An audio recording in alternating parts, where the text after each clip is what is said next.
हमारे गांव में एक कहावत है, जो बात का नहीं वो गांव का नहीं।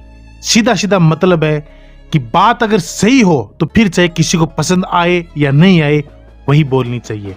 ऐसा ही भर्ती परीक्षा, एक ऐसी भर्ती परीक्षा जिसके लिए खुद स्टूडेंट भी दो धड़ों में बंट गए हैं। सरकार की तो बात ही अलग है, कुछ स्टूडेंट, कुछ क्या ज्यादातर स्टूडेंट बोल रहे हैं कि भर्ती रद्द होनी चाहिए, वहीं कुछ लोग बोल रहे हैं कि भर्ती रद्द क्यों की जाए। आज की बात है, बात सुनने लायक है, बात समझने लायक है। थोड़ा सा समय निकालिए क्योंकि बात भविष्य की है। उससे पहले दोस्तों, अगर आप हमारे चैनल पे नए हैं तो चैनल को सब्सक्राइब कीजिए। ऐसा ही भर्ती परीक्षा 2021, एक ऐसी भर्ती परीक्षा जिसमें इतनी ज्यादा धांधली की गई, इतने ज्यादा नकल की गई कि सारी हदें पार कर गई। मतलब लगभग 50 से ज्यादा ट्रेनी जो एसआई हैं, थानेदार हैं, वो तो गिरफ्तार हो चुके हैं। एसओजी की जो टीम जांच कर रही थी उसका मानना है कि ये आंकड़ा 200 के करीब पहुंच सकता है। लेकिन बात सिर्फ इतनी नहीं है दोस्तों, बात एक अलग जगह पे है कि भर्ती को रद्द किया जाए या नहीं किया जाए। कुछ लोग बोल रहे हैं कि भर्ती निरस्त कर देनी चाहिए, लेकिन क्या यह हकीकत में सही होगा? क्या ये उन विद्यार्थियों के लिए न्याय होगा जो अपनी मेहनत से लगे हुए हैं? क्या आपको लगता है कि सारे के सारे लोग नकल करके पास हुए हैं? जो लोग अभी ट्रेनिंग कर रहे हैं एसआई की भर्ती, जो 3 स्टेज में होती है, 2 पेपर पास करो, 1 इंटरव्यू करो, उसके बाद जो भर्ती होती है उसमें सारे के सारे नकल करके लगे हुए हैं। जो ट्रेनिंग कर रहे हैं उनके परिजन इकट्ठा होकर मांग कर रहे हैं कि भर्ती नहीं रद्द की जाए। वहीं प्रदेश में लगभग स्टूडेंट बार बार मांग कर रहे हैं कि भर्ती को रद्द करो क्योंकि उनके साथ अन्याय हुआ है। हाँ, उनके साथ अन्याय हुआ है, लाखों बेरोजगारों के साथ अन्याय हुआ है।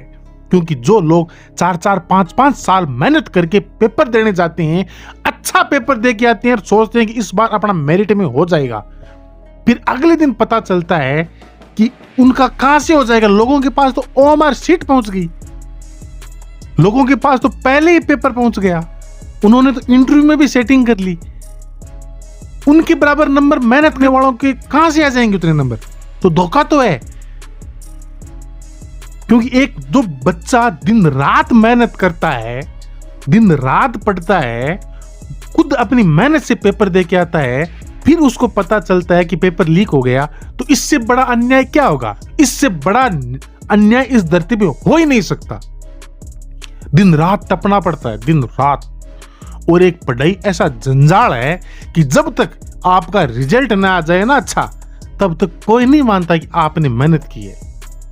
सब यही बोलते हैं कि ऐसे टाइम पास कर रहा था। चाहिए आप कितनी ही मेहनत कर लो, दिन रात पढ़ लो, 24 घंटों में से 14-14, 15-15 घंटे पढ़ लो, लेकिन जब तक आपका वो रिजल्ट नहीं आएगा ना कि पास, गवर्नमेंट जॉब मिल गई, तब तक समाज के लोग, गांव के लोग, आपके भाई, आपके रिश्तेदार कोई नहीं मानेंगे कि इसने मेहनत तो की थी। लेकिन जब ऐसे पेपर लीक हो जाते हैं तब कहां से बंदे का नंबर आएगा? आम आदमी का, गांव में जो गरीब लड़का बैठा है उसका नंबर कहां से आएगा? जो कैसे जैसे जुगाड़ करके कोचिंग में गया है और उसने अच्छे से मेहनत की है, लेकिन पेपर लीक हो जाने के कारण उसका नंबर कहां से आएगा? लेकिन दोस्तों, मैं आपको एक बात बता देता हूं, ये तो सिर्फ एक पक्ष हुआ ना। क्योंकि शरीर का कोई हिस्सा अगर खराब हो जाता है ना तो उसको काटते नहीं, उसका इलाज करते हैं। क्या ये भर्ती परीक्षा का सिर्फ यही इलाज है कि इसको कैंसिल कर दिया जाए? कैंसिल तो ईओआरओ की भर्ती भी हुई है ना। वो सिर्फ भर्ती ही तो कैंसिल हुई है, दोषी कहां है? दोषी को भी सजा मिलनी चाहिए ना। कुछ जगह बोलते हैं कि इनमें जो जिन लोगों ने गलत किया था, जो ट्रेनी ऐसा ही थे, उनको गिरफ्तारी की गई है। अरे गिरफ्तारी से क्या होता है? दोषी सजा कहां मिली है उनको? पिछली बार की जब सरकार थी तो बहुत सारे नेताओं ने बोला था कि ईओआरओ में तो पहले ओएमआर पहुंच गई है बड़े मगरमच्छों के पास। तो वो बड़े मगरमच्छ हैं कहां? आप तो सजा सिर्फ बच्चों को ही तो दे रहे हो। पेपर में कभी आना चाहिए ना, इतने साल की सजा मिली इनको, ये सजा मिली। सजा कहाँ मिलती, सिर्फ गिरफ्तारी हुई है। फिर ये मामला धीरे धीरे ऐसे ही लटक जाएगा। दोषी कहाँ है ये बताइए। एक बच्चा तो सिर्फ पेपर लीक नहीं कर सकता ना, एक स्टूडेंट थोड़ी कर सकता है। मास्टरमाइंड कहाँ है इन सब के, मास्टरमाइंड कहाँ है। बार बार आरपीएससी को जो बोला जाता है कि आरपीएससी भ्रष्ट हो चुकी है, तो भ्रष्ट होने के पीछे जो लोग हैं उनको सजा कहाँ मिली है। सिर्फ गिरफ्तारी होने से क्या होता है। आप सजा तो बच्चों को दे रहे हो, स्टूडेंट को दे रहे हो। ऐसा तो नहीं है ना कि एसआई में सारे के सारे लोग ही भ्रष्ट हैं।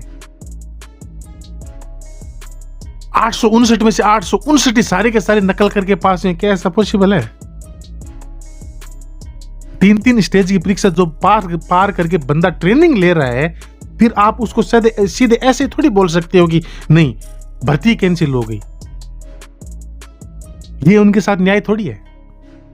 4-5 साल की मेहनत है ना, एक दिन में ऐसे नहीं छोड़ सकते।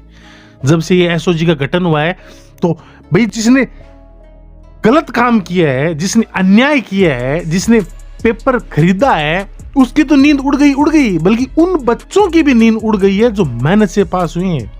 उनके परिजन बार बार रो रहे हैं।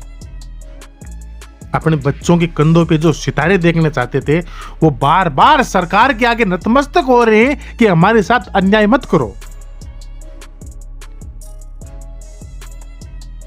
वो बार बार बोल रहे हैं कि हमारे बच्चे ने इतनी मेहनत की है, अब उसका भविष्य मत खराब करो। स्टूडेंट दिल का साफ आदमी होता है, वो मेहनत करके होता है। और मैं ये एक बात उन लोगों को भी कहना चाहता हूं जो पैसों के दम पे पेपर खरीद रहे हैं, अरे भगवान से तो डरो। हमारे गांव में एक कहावत है कि भाई राम ने जी देनो है। आप कुछ लोग लाखों स्टूडेंट के भविष्य के साथ खेल रहे हो, तो आपको लगता है कि आपकी आने वाली जो भी भविष्य है, आने वाली पीढ़ी है या और है, वो सुख पाएगी? क्या आपको सही में ऐसा लगता है कि लाखों विद्यार्थी जो मेहनत कर रहे हैं उनकी बद्दुआ लेके आप ये पेपर में घोटाला करते हो और आप बच जाओगे? सरकार ने एक्शन लिया, भर्ती रद्द कर दी, ईओआरओ की भर्ती रद्द कर दी। ठीक है, भर्ती रद्द कर दी, जो होना था वो तो हो गया, आरपीएससी ने फैसला ले लिया, लेकिन दोषी कहां है इसके? जिन लोगों के कारण ये हुआ था उनको सजा तो मिले।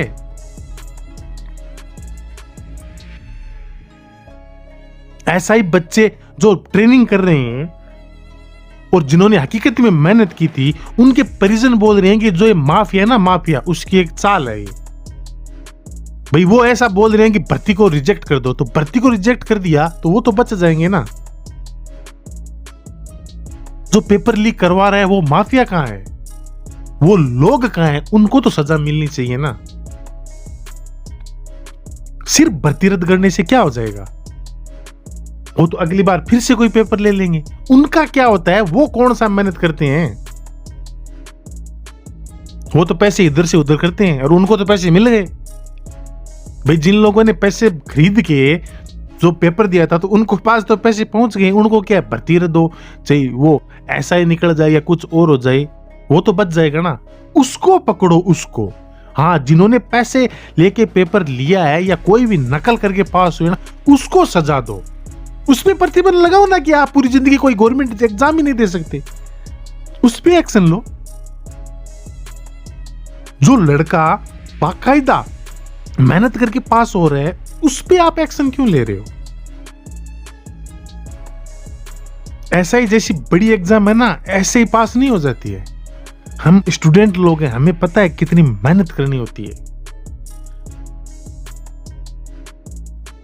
3 स्टेज पार करके कोई बंदा ऐसा पहुंच रहा है ना, वो बिना मेहनत के तो तुक्के से तो नहीं हो रहा है। हम बैठे हैं, कई सालों से बैठे हैं, जो सोच रहे हैं कि कभी हमारा एग्जाम में ना जो लास्ट सूची आएगी उसमें हमारा नाम आएगा। ऐसे ही थोड़ी हो जाता है, कई सालों तक मेहनत करनी होती है। फिर हम ऐसे डायरेक्ट उन लोगों के बोल देंगे तो उन पे क्या गुजरेगी, उनके माता पिता पे क्या गुजरेगी, उनके परिवार पे क्या गुजरेगी? उनके साथ तो अन्याय नहीं होना चाहिए ना। न्याय सबके साथ होना चाहिए। पेपर लीक करके लाखों स्टूडेंट के साथ अन्याय हो रहा है, तो चाहे वो एक बच्चा ही हो, उसके साथ भी न्याय होना चाहिए, अन्याय नहीं होना चाहिए। सबसे पहले उन लोगों को पकड़ना चाहिए जिन्होंने नकल की है, और सिर्फ गिरफ्तारी नहीं, डायरेक्ट सजा दो इनको। बाकायदा पूरे प्रदेश को दिखाओ, पूरे देश को दिखाओ कि ये लीजिए, इन्होंने गड़बड़ की थी, ये सजा मिली है इनको। कोई जो डमी कैंडिडेट बैठाया था उसको बड़ी सी सजा दो, पूरे प्रदेश के सामने ये दिखाओ कि ये लीजिए, इसको इतनी सजा दी है। आप वो मिसाल कीजिए कि इसने पेपर लिया था इस लड़के ने, और ये ट्रेनिंग ले रहा है, तो इसको इतनी बड़ी सजा है, ये सजा है। आप वो मिसाल पेश कीजिए ना। सिर्फ भर्ती कैंसिल करने से क्या हो जाएगा? सिर्फ भर्ती कैंसिल करने से तो जो लोग थे ना वो बच जाएंगे। उनको सजा कौन देगा? उनको सजा दीजिए, और ये जितने भी पाए जाते हैं ना सबको सजा दो, और नई वैकेंसी निकाल दो, उसमें एकदम पारदर्शी माहौल हो, तो सब स्टूडेंट जो बेरोजगार लोग हैं उनके साथ भी न्याय हो जाएगा कि भाई पिछली भर्ती में गड़बड़ थी तो उनको तो हमने इतनों को निकाल दिया, इतने बंदे एकदम सही थे, वो ट्रेनिंग करवाओ उनकी, और नई वैकेंसी निकालिए, और उसमें एकदम पारदर्शिता लाइए कि कहीं पेपर लीक नहीं, कुछ और नहीं। जो बंदा मेहनत करी आएगा, जो स्टूडेंट मेहनत करी आएगा, वो लगेगा। क्योंकि जो एकदम पूरे जमीन से उठा हुआ आदमी दिन रात मेहनत करता है ना, वो प्रदेश को फिर आगे भी बढ़ाएगा। भाई थानेदार लोगों को तो काम यही है ना, सामाजिक सुरक्षा देना। जो मेहनत करके आएगा वो तो बाकायदा सुरक्षा देगा, काम अपनी ईमानदारी से करेगा। ये जो पहले ही रिश्वत दे दे के आ रहे हैं वो तो सत्यानाश कर देंगे समाज का, क्योंकि वो तो दिन रात इसी में लगे रहेंगे कि हमको तो पैसा कमाना है, पैसा लगा के, वो कोई मेहनत करके थोड़ी आए। वो तो शिक्षा को व्यापार बना देंगे। फिर थानेदार बन जाएंगे तो फिर तो व्यापार ही करेंगे। उनको तो काम ऐसा ही होगा, भाई पैसा लगाया, पैसा कमाओ, उनको निकालो। लेकिन वो जिनकी सहायता से लगे हैं ना, सबको सजा दो। सजा मिलनी चाहिए। सजा मिलेगी ना, फिर सबको डर लगेगा। जो पेपर लीक करवाने वाला है उसको भी डर लगेगा, और जो पेपर ले रहा है उसको भी डर लगेगा। सजा मिलेगी तो सबको डर लगेगा। सिर्फ भर्ती कैंसिल करने से कुछ नहीं होने वाला है। सबके साथ न्याय होना चाहिए। आप अपनी राय कमेंट बॉक्स में जरूर बताइए कि क्या होना चाहिए इस भर्ती के बारे में। क्या सच में पूरी भर्ती को ही रद्द कर देना चाहिए, या ठोस कानून लाने चाहिए कि जो बड़ी मछली है, जो बड़े मगरमच्छ है, उनको सजा मिले, और जो पेपर ले रहे हैं ना उन स्टूडेंट को बाकायदा सजा मिले। आप इस बारे में क्या समझते हैं? आप अपनी राय कमेंट बॉक्स में जरूर डालिएगा। मिलते हैं अगले वीडियो में, तब तक के लिए धन्यवाद।